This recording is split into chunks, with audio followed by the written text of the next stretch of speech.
समन वाला आंसर लिखते हैं right ingredients of essential ingredients of summons. So summons under CPC ये होता है 27 to 29 and order 5. Okay, so plaintiff पे तो हम बताएंगे कि समन्स डिफाइंड है ही नहीं, बट फिर भी हमें इंट्रोडक्शन देना है. So when the plaintiff files a suit, the defendant has to be informed that a suit has been filed against him and that he is required to appear in the court to defend it.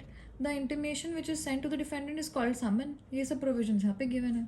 तो यहाँ पे आ जाते हैं कि summon has not been defined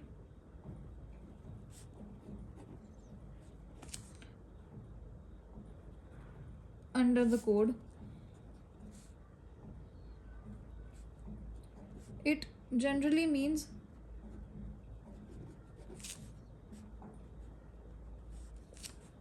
that it is a document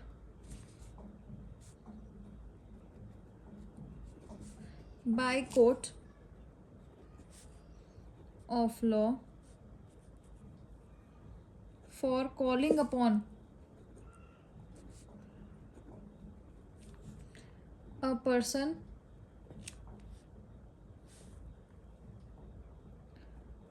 to appear before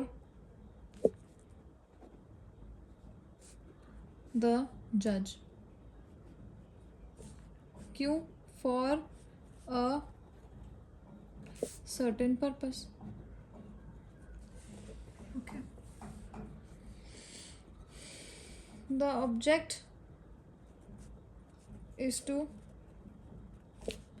hear the other party and give him the opportunity to be heard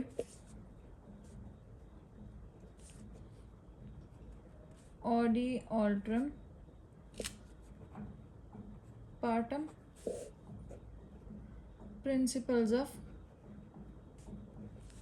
natural justice.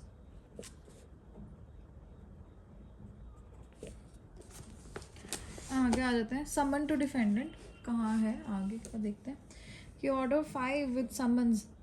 Order 5 deals with summons to a defendant which must be issued by the court when the suit has been duly filed. Okay. Such summons shall call upon to answer the claim of the plaintiff. Okay. Such person to whom summon is issued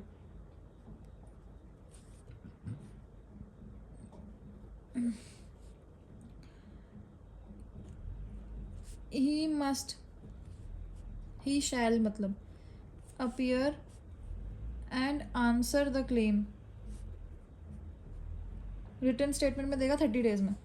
answer the claim of plaintiff. किसका claim? जो प्लेंटिफ ने उस पर लगाया है, claim कर रहा है. By WS in 30 days. जब समन पहुंच गया उसके बाद 30 दिन के अंदर कर दो यार. WS फाइल किस चीज़ की दे रही है? Every summon should be in the forms of prescribe. हाँ, अपेंडिक्स बी ये तो याद हो ही जाता है थोड़ा बहुत, तो मेंशन करने में कुछ है. अपेंडिक्स बी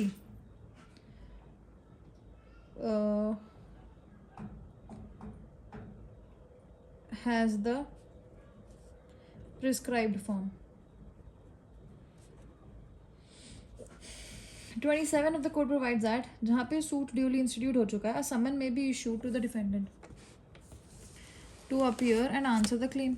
ओके, अब Salem versus Salem advocate bar association versus ये वाला केस करता है यूनियन ऑफ इंडिया. ओके, इसमें था बहुत ही इंपॉर्टेंट केस है सालिम SA in the case of ये है ना ऑर्डर 5 है. तो ऑर्डर 5 मतलब 5 1 2 3 4 5 इसमें 5 लेटर्स आ रहे हैं तो समन. ओके, 5 ऑर्डर 5 और S से चालू हो रहा है तो समन और सालिम. हमें याद होना चाहिए वाला केस. जब ये याद आ जाएगा ना, अब मेरे को केसेस कई सारे याद हैं पर लेकिन ये टॉपिक याद नहीं आता किस टॉपिक में उसको लिखना है, तो ऐसे करके ट्रिक करके याद करना पड़ेगा. ओके, वरना जब आंसर लिख रहे होंगे सारे याद करके जाए धरे के धरे रह जाएंगे सारे case laws. Salem advocate bar association versus union of India.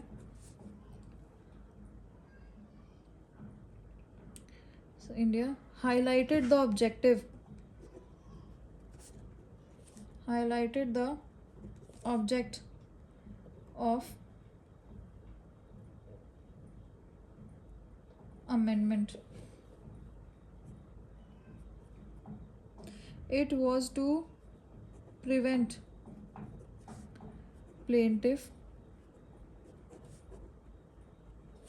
from delaying the issuance of summons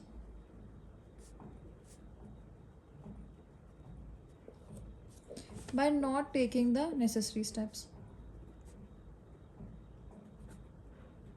वो ना फिर समन्स के इशुएंस को डिले करता रहेगा, तो इसलिए अमेंडमेंट देना ज़रूरी था. क्या अमेंडमेंट थी कि answer the claim, appear and answer the claim on such day not beyond 30 days from the date of institution suit. अब सूट इंस्टीट्यूट कर दिया, उसके 30 दिन के अंदर अंदर आपको अपीयर होना है. Okay, to prevent plaintiff from delaying the issuance of summons by not taking the necessary steps. ये plaintiff के लिए था. समन 30 दिन के अंदर अंदर आपने भेज देने हैं. समन्स टू बी इशूड, क्योंकि उसको पेमेंट ऑफ फीस करने हो, पेमेंट करना होगा. Summons to be issued within 30 days from date of institution of suit. Okay, आगे चलते हैं. Exemption from appearance in person. Exemption पढ़ते हैं कि exemption क्या क्या है. Exemption from appearance in person.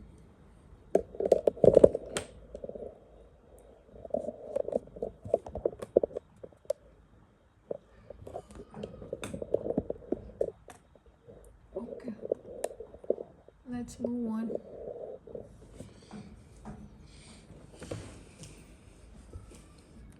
Following persons are exempted from appearance in person. पर्दानशीन वुमेन, और कौन है जो दूर रहते हैं या जिनको एग्जेम्पशन दे रखा है. तो पहला पॉइंट लिखेंगे, if he resides outside local limit, women not appearing in public. इस पे हम वो भी लिख सकते हैं, पर्दा नशीन women. 3 people exempted, persons exempted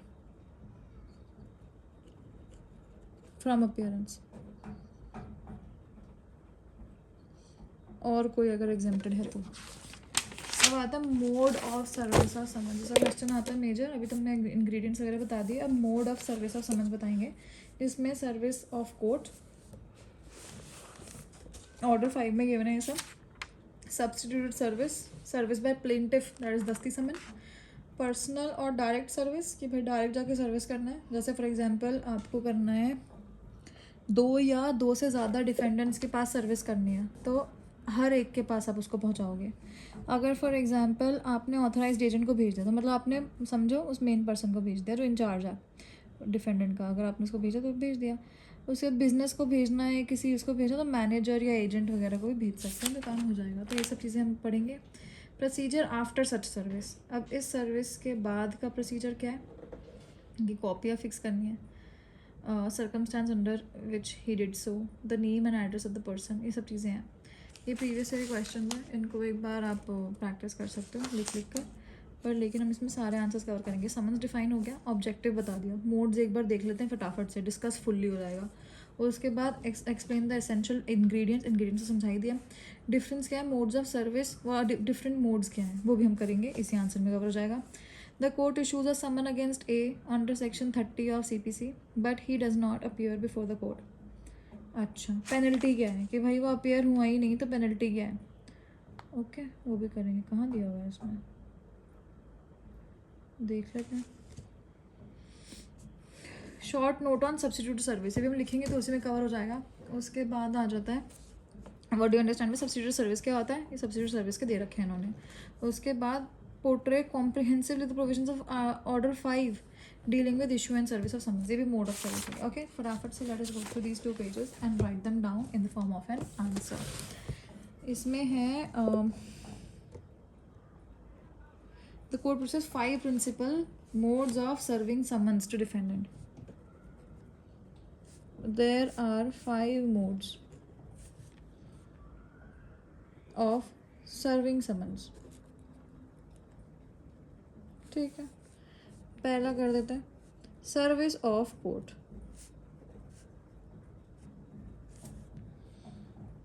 rule 9 लिख लेते हैं, ऐसे हमें पेपर में लिखने में ज़रूरत नहीं है कि सारे रूल्स लिखने हैं पर्सनली, पर लेकिन कुछ इंपॉर्टेंट है जैसे 9A दस्ती समन्स में लिखना ही लिखना है, कुछ कुछ है जो लिखने ही लिखने हैं।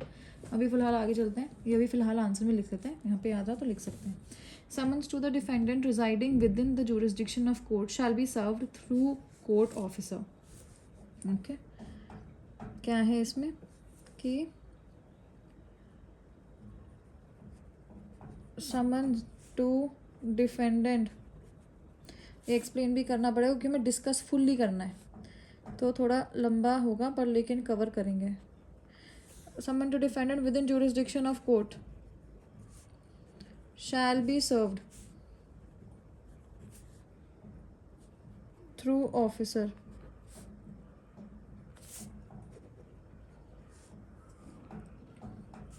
और अदरवाइज गिवन, जैसे कि मेल से भेज दिया, अदर मीन्स ऑफ कम्युनिकेशन। अगर डिफेंडेंट आउटसाइड जुरिस्डिक्शन है, इफ डिफेंडेंट आउटसाइड जुरिस्डिक्शन, तो उसको officer of the jurisdiction officer of the court in whose jurisdiction defendant resides. ठीक है, if defendant outside jurisdiction then summons to be issued served by officer of court in whose jurisdiction, write the answers along with me, okay, whose jurisdiction the defendant resides।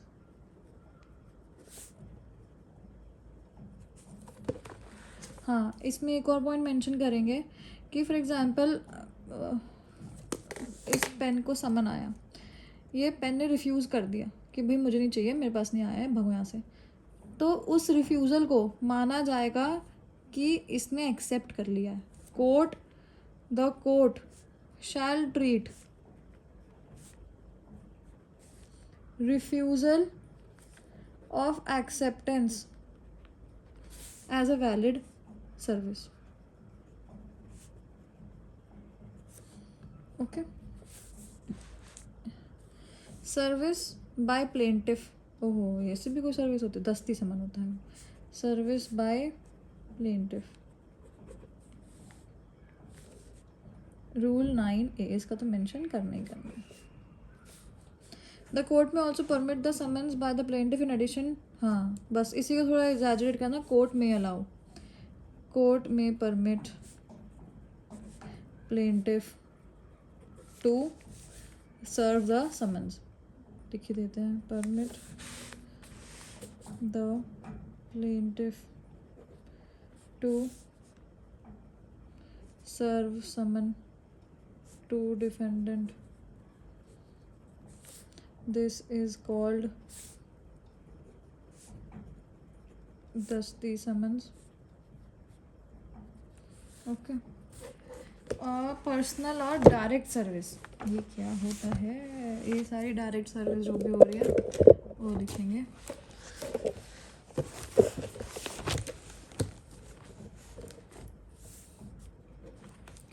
Personal और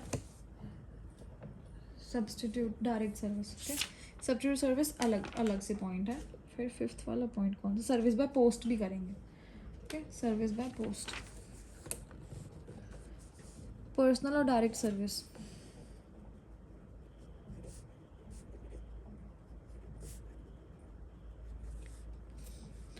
Rule 10 to 16 and 18 deal with the personal direct service of summons upon the defendant. This is an ordinary mode of service of summons.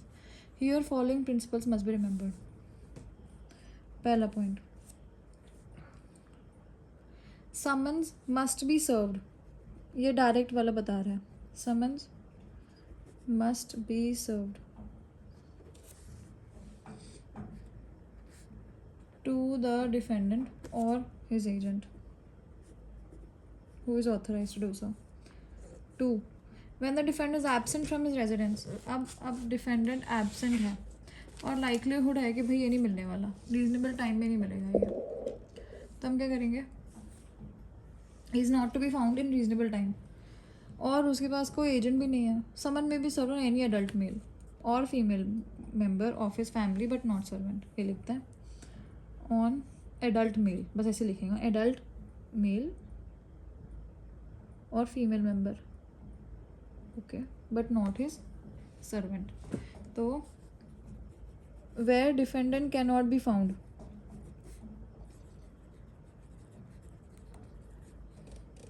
defendant cannot be found and there is no likelihood of him being found, then summons may be served on adult male or female member of his family but not on servant. Not on servant ना, उसका बहुत important point है, ये servant पे नहीं कर सकते. When there are 2 or more defendants,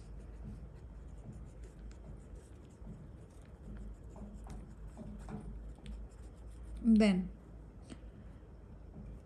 summons to be served on each of them.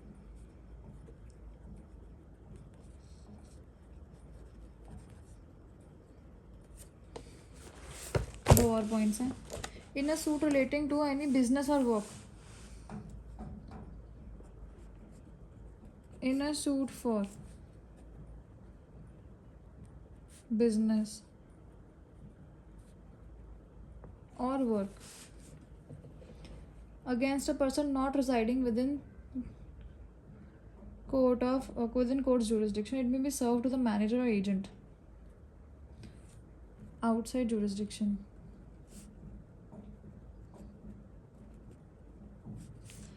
Then it may be served on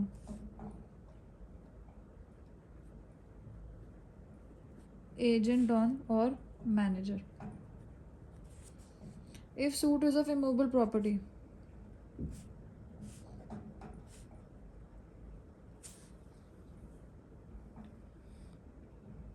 it may be served on agent.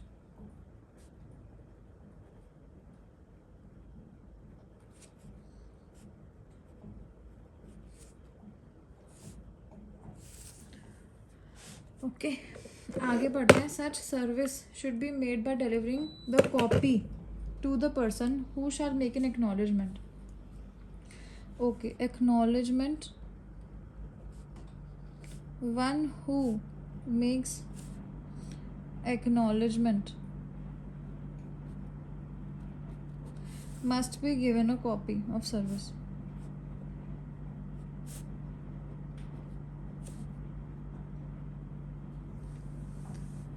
आगे देखते हैं.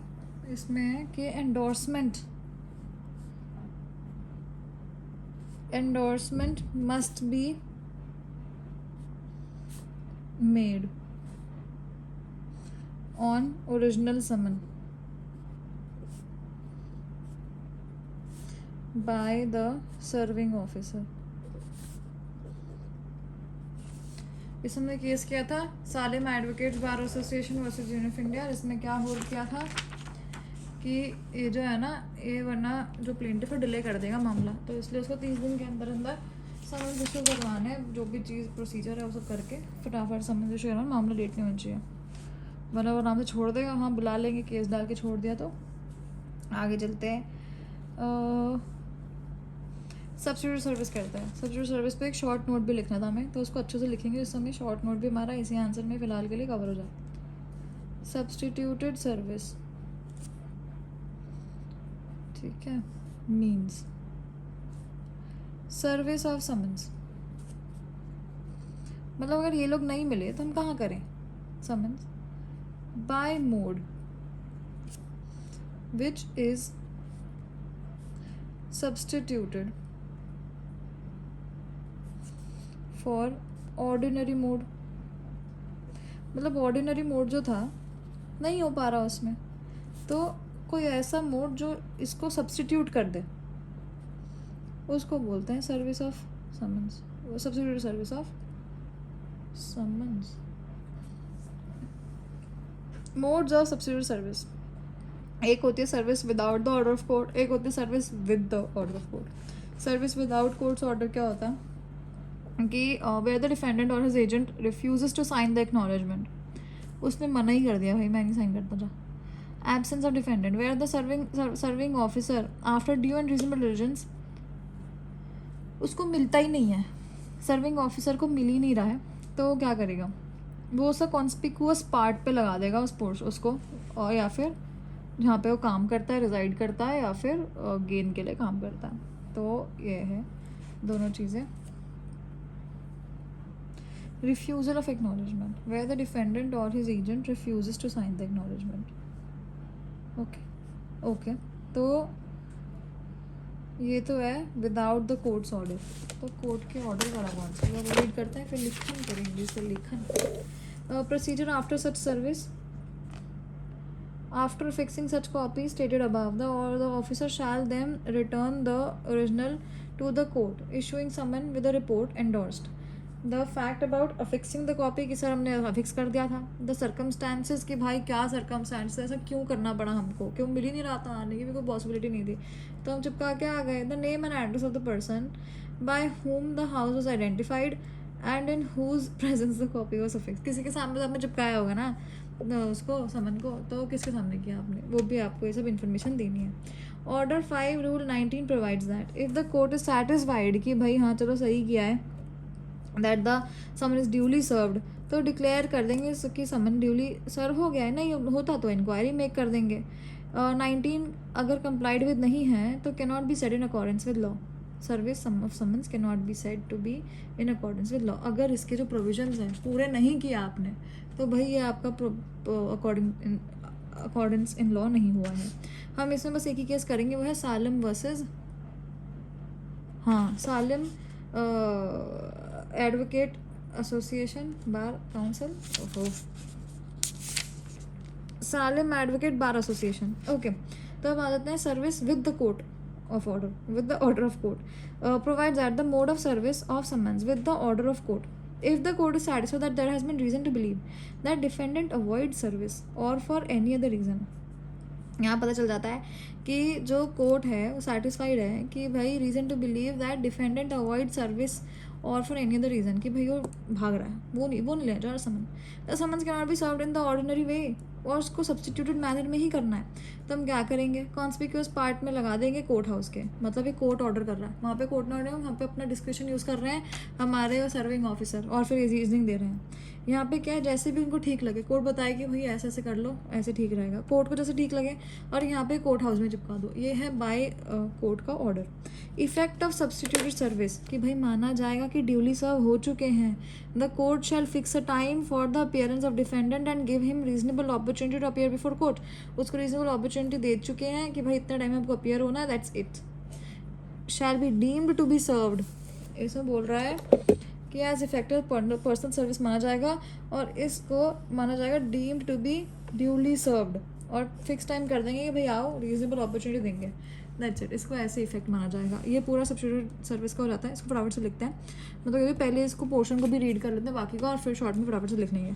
Service by post, where the summons was properly addressed, prepaid and duly sent by the registered post and acknowledgement is lost और not received by the court. ओहो, 30 service by post किया है, 30 दिन में वो पहुंचा ही नहीं है, the court issuing the same shall declare that summons has been duly served. अच्छा, वापस नहीं मिला उसको 30 दिन में कोर्ट को, तो वो कोर्ट मान लेगा भैया ये तो इशू, ये तो समन सर्व हो चुके हैं। द कोर्ट में adopt any of these modes according for service of summons. अच्छा, ये ख़त्म कर दिया उन्होंने यहाँ पे कि इनमें से कोई भी वो कर सकता है जिससे डिले ना हो in the progress of the suit. Suit चलता रहा है हमारा भाई, ये समन नाटक नहीं बनना चाहिए। Irregularity in service of summons. अच्छा, irregularity कैसा आएगा? It has been held that procedural irregularity in the service of notice would not be bad in law and consequential action would be sustained unless the defendant is able to show। हाँ, तुम्हें show cause notice करना, भाई तुम्हें क्यों नहीं appear हुए? Prejudice was caused due to procedural lapse in making service to him. For example, A obtains by false representation an order of substituted service by giving to court to understand that B had been avoiding service. In such a case, substitute service shall be deemed to have the effect of personal service। उसको मान लिया जाएगा भी valid थी। Okay, service of summons to defendant outside India, बाहर है तो कैसे होगा, और कोई भी एजेंट एक्सेप्ट नहीं कर रहा है। The summon should be address to the defendant at the place where he is residing and send to him by post. से भेज दो, कोरियर सर्विस, फैक्स में से, ईमेल, कैसे भी उसको भेज दो, या फिर कोई अप्रोप्रिएट मीन्स यूज़ करके उसको भेज दो बाहर। If there is postal communication between such place and the place where the court is situated. Okay, उसके ज़्यादा भेज सकते हो उसको। मतलब आउटसाइड में कैसा होगा, नॉर्मल तरीके से हो रहा है कि भाई पोस्ट से अदरवाइज जैसे भी कम्युनिकेशन के मीन्स है आप उससे उसको भेज दे रहे हो। Service to defendant who's in jail, ये तो मुझे बताइए, आप कर सकते हो officer jail in charge, officer in charge of the prison, yes. So आप इसको भेज सकते हो जहाँ पे डिफेंडेंट प्रिजन में है। ये क्या है, 29 लास्ट वाला है क्या ये? तो ये ऐसे करके वो कर सकते हैं। सब्स्टिट्यूट सर्विस से लिखना चालू करते हैं फटाफट से। तो यहाँ तक let us just summarise it all in a paragraph form. Substitute service क्या होता है? In any other manner except for the ordinary course. Okay, ordinary course, ordinary mode of service. कितना झेल रहे हो आप लोग हैंड राइटिंग मेरी। आगे चलते हैं। Substituted service means the service of by ordinary mode के अलावा जो भी होता है। तो मोड्स क्या क्या है? एक तो ऑर्डर ऑफ कोर्ट के चक्कर में हो रहा है, ऐसे हम डिवाइड नहीं कर रहे, एक बार बस पैराग्राफ फॉर्म में लिखते हैं कि lays down following circumstances when substitute service can be made on the defendant without the order of court। वो छोड़ो, where the defendant or his agent refuses to sign the acknowledgement। चल मैं नहीं लेता, जा जिसको देना दिया, तो भैया हम मान लेंगे कि तुमने ले लिया है, बस उसको एक्सेप्ट कर लिया, उसने मना कर दिया तो मतलब हम एक्सेप्ट कर चुके हैं। फिर आ जाता है absence of defendant when serving officer, ये तो लिखना ही लिखना है, आफ्टर ड्यू एंड रीजनेबल, क्योंकि वरना बाद में फंस जाएंगे अगर ये नहीं यूज़ किया इन ऑफिसर ने। Due and reasonable diligence cannot find the defendant। Defendant मिल ही नहीं रहे। within and has likelihood and has reason to believe। reason to believe, ये सब लीगल वर्ड्स हैं जो यूज़ करने ही करना है।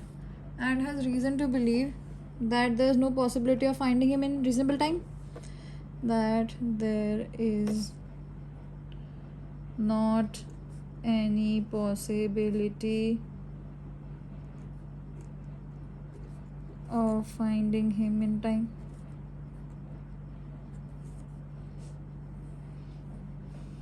तो इन दोनों केसेस में क्या हो सकता कि जब वो बोल रहा है कि जब मैं नहीं साइन करता, I am not going to sign the acknowledgement, उसने मना कर दिया, मैं नहीं करूँगा।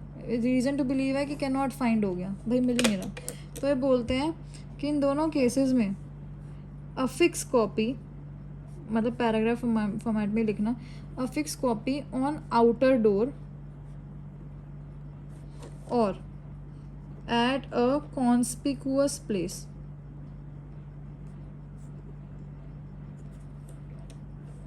Part of house where he resides, COB, PWG, ठीक है, carries on business और personally works for gain।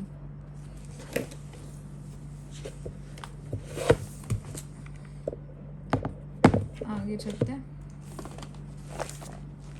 अभी तक हमने क्या लिखा है, ओहो काफ़ी लिख लिया हमने।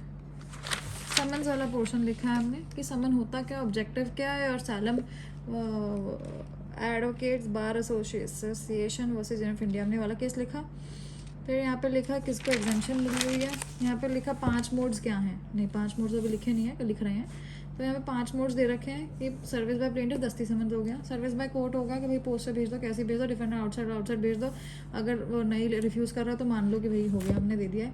समन्स मस्ट बी, हमारा काम था इन्फॉर्म करना, summons must be served in to the defendant और हिज एजेंट। हाँ, तो मतलब वो 5 केसेस जहाँ पे पर्सनल और डायरेक्ट सर्विंग हो रही है। फिर यहाँ पे आ गया सब्सिट्यूट सर्विस, सब्सिट्यूट सर्विस था 4th पॉइंट। अब सभी को मैं नंबरिंग कर दिया, कोई बात नहीं। तो ये था हमारा 4th point, substitute service. Substitute service क्या होता है, ordinary mode of service of summon से अलग होता है, उसको हटके। फिर जहाँ पे डिफेंडेंट रिफ्यूज़ कर दे, भाई मैं नहीं करता साइन भैया से, उसके बाद दूसरे केस में बोले कि मिलता ही नहीं है, वो सर्विंग ऑफिसर बोल रहे हैं कि भाई मिल ही नहीं रहा, तो आप उसी कॉपी अफिक्स कर देंगे एट कॉन्स्पिकुअस पार्ट। अब एक और आ जाता है कॉन्स्पिकुअस पार्ट, एक और वर्ड आता है जब outer house, outer court house के आउटर पोर्शन में जब वो बोले कोर्ट बोले कि भैया इसको बाहर लगा दो, तब लगा देंगे बाहर। पर लेकिन उससे पहले मैं वाला पोर्शन करेंगे कि procedure for after such service. After affixing such copy in such manner, ये सच इसलिए कर रहे हैं क्योंकि हम पहले लिख चुके हैं ये सब चीज़ें।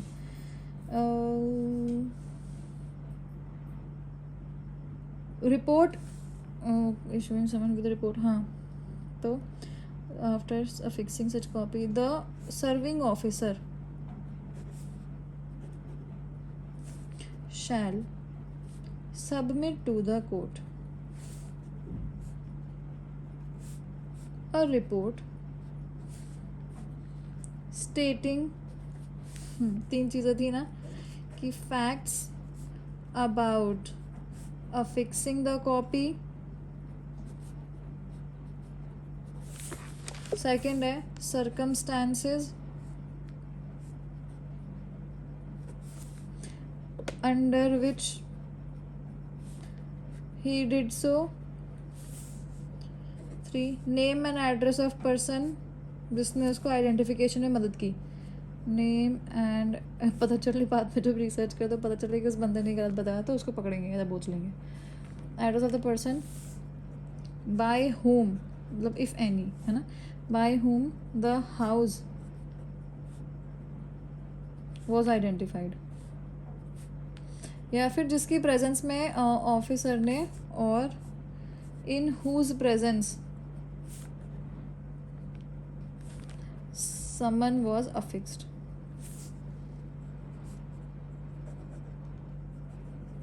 और क्या था इसमें कि अगर कंप्लाई नहीं होता तो माना जाएगा कि भाई आपने बैड सर्विंग ऑफ समन कर दिया, it will be bad in law. Okay, तो उसको माना जाएगा कि सर इफ़, यहीं पे लिख देते हैं, all rules of rule 19 are to be, ये पता होना चाहिए सब्सिट्यूट सर्विस कहाँ गए मैंने, है ना, आर टू बी, ऑर्डर 5 लिख देंगे direct, are to be complied with for it to be good summon।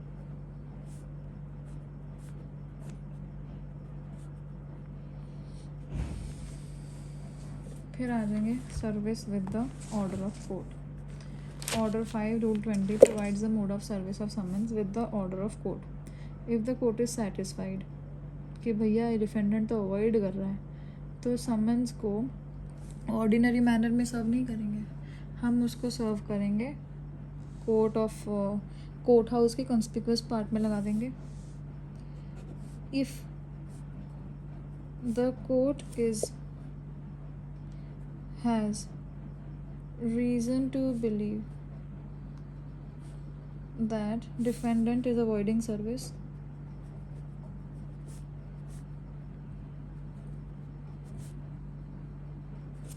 then court may direct the serving officer to affix the summon copy on conspicuous, वो conspicuous की spelling अगर गलत की तो गलत बात हो जाएगी.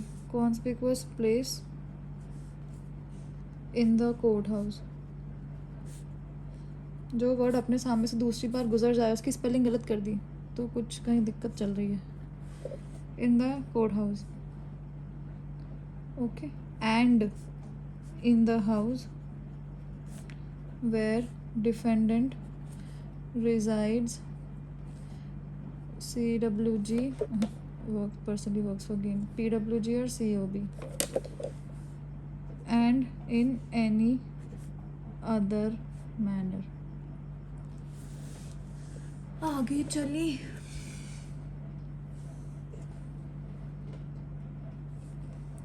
आगे चलते हैं. द कोर्ट में, हाँ डेली न्यूज़पेपर में तो सर्कुलेट कर सकते हैं. The court may direct advertisement in daily newspaper of the locality. फटाफट ख़त्म करते हैं. This is rule 20A in case you can remember it. Effect of subsidiary service क्या होगा? The effect of it shall be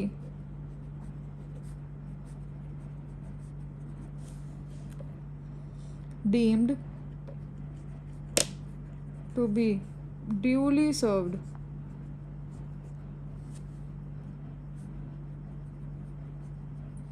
in accordance with law. Service by post, इसमें वो था ना कि someone was separated, prepared and delivered lost. If summon by post, नहीं, if summon is lost and not received to the origin, ना अगर वो वापस नहीं आया, रिटर्न ओरिजिन नहीं आया है, is not received by court within 30 days, 30 दिन के अंदर तो वापस नहीं आया है, then court shall declare that summons has been served. Thus the court may adopt any of these modes accordingly for serving summons. Any of these methods, any of these modes can be used by court for serving summons. अब आगे आते हैं irregularity to service of summons में क्या है. It has been held that procedural irregularity अगर होती है ना तो बैड इन लॉ नहीं होगा कि भैया इस तरीके से नहीं किया, इस तरीके से कर दिया, ये सब कोई ड्रामा नहीं चाहिए. फॉर एग्जांपल अगर उसने फॉल रिप्रेजेंटेशन किया है कि वो अवॉइड कर रहा है, okay, subsidy service shall be deem to have been, तो मान लिया जाएगा भाई पर्सनल सर्विस हो चुकी है और वैलिड है.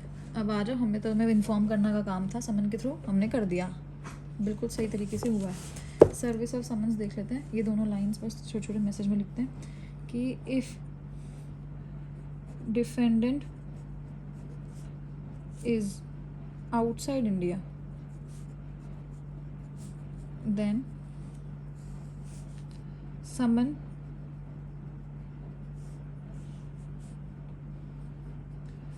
to be sent to defendant at the place where he is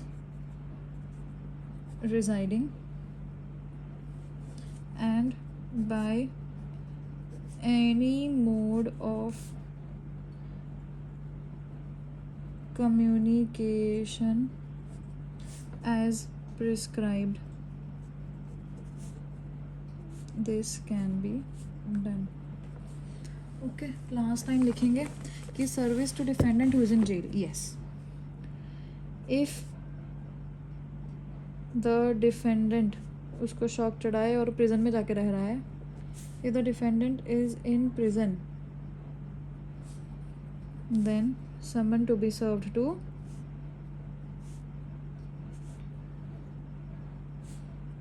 officer in charge of the prison.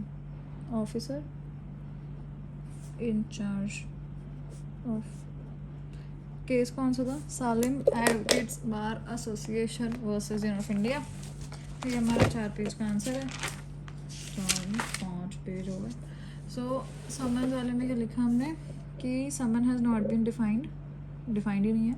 Objective बता दिया कि हमने इसका ऑब्जेक्टिव फिर भी बताया कि डॉक्यूमेंट होता है किसी को इन्फॉर्म करने के लिए, भैया आ जाओ तो तुम्हारी भी सुन ले. फिर object to answer the claim है ना, answer the claim of the plaintiff. इसमें ऑब्जेक्ट क्या है, हम सुनेंगे आपको क्या है आपका कहना. ऑडियो ऑल्टम पार्टम भी देना ज़रूरी है वरना हम पे सवाल उठ जाएंगे. यहाँ पे समन की डेफिनेशन बता दी कि आप कॉलिंग अपॉन कर रहे हैं. Means such person to whom summons is issued he must appear and answer the claim of the plaintiff. और अपेंडिक्स बी में है come and answer the claim. फिर ये सालिम वर्सेस एडवोकेट और एसोसिएशन वाला केस कर लेंगे, ये ज़रूरी हो जाता है. इसने हाईलाइट किया कि भैया ऑब्जेक्ट क्या है इसको जल्दी से जल्दी देने का, कि 30 दिन से ज़्यादा डिले नहीं होना चाहिए वरना आप तो भैया प्रोसेस बढ़ा दोगे सर्विंग का और सूट का. सो फॉलोइंग आर एग्जेम्प्टेड कौन है? पर्दा नशीन वुमेन जो कोई आउटसाइड लोकल लिमिट रह रहा है, 50 और 200 वाला जो लिमिट है मैंने नहीं किया है, मैंने नॉर्मल को जनरल लिख दिया. और फिर जो एग्जेम्प्टेड है उसमें ला देंगे.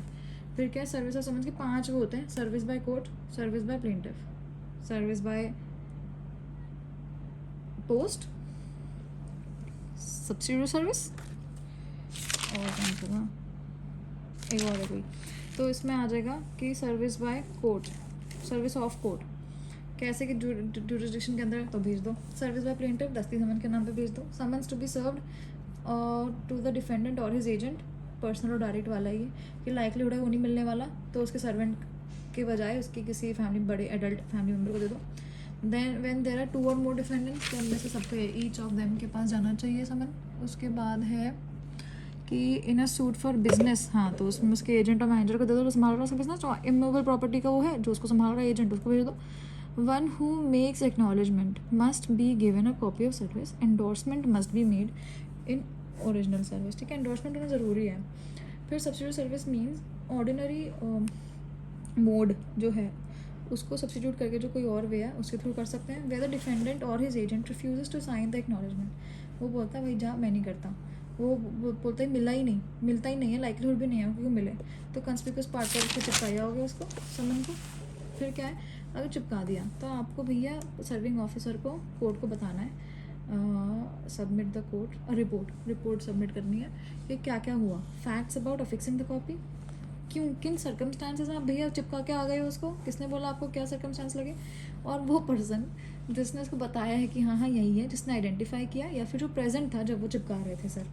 तो सारे रूल्स अगर कंप्लाई होने चाहिए, नहीं हुए तो फिर भैया गड़बड़ हो गई है. If the court has reason to believe that defendant is avoiding service, court के पास वो है कि भैया तो ये भाग रहा है, ये नहीं ले रहा समन, तो वो क्या करेंगे कोर्ट हाउस के कॉन्स्पिक्यूअस पार्ट में चिपका देंगे, न्यूज़पेपर में छपवा देंगे. कोर्ट तो भी कोर्ट है, न्यूज़ में छपवा देंगे. हाउस वेयर डिफेंडेंट रिजाइड्स, हाँ वहाँ पे तुम या उसकी जगह पे चिपकवा दोगे या किसी और मैनर में, ये कोर्ट का वो है. फिर the effect of it shall be deemed to, भाई अच्छे से सर्विस कर दिया, हमें लॉ के अंडर लीगल तरीके से आपको सर्व किया गया. सर्विस बाय पोस्ट, हाँ 30 दिन में अगर वापस नहीं आया तो आपके पास पहुंच चुका है सामान, हम कुछ नहीं कर सकते. Any of these modes can be use, कोई भी मेथड आप यूज़ कर लो कोर्ट जी. यहाँ पे क्या, इफ़ डिफेंडेंट आउटसाइड इंडिया तो जहाँ पे है वहाँ पे उसको पोस्ट कर दो उसका नाम छाप पे. इफ़ नाम छाप के, if the defendant is in jail तो उसके ऑफिसर इंचार्ज को भेज दो.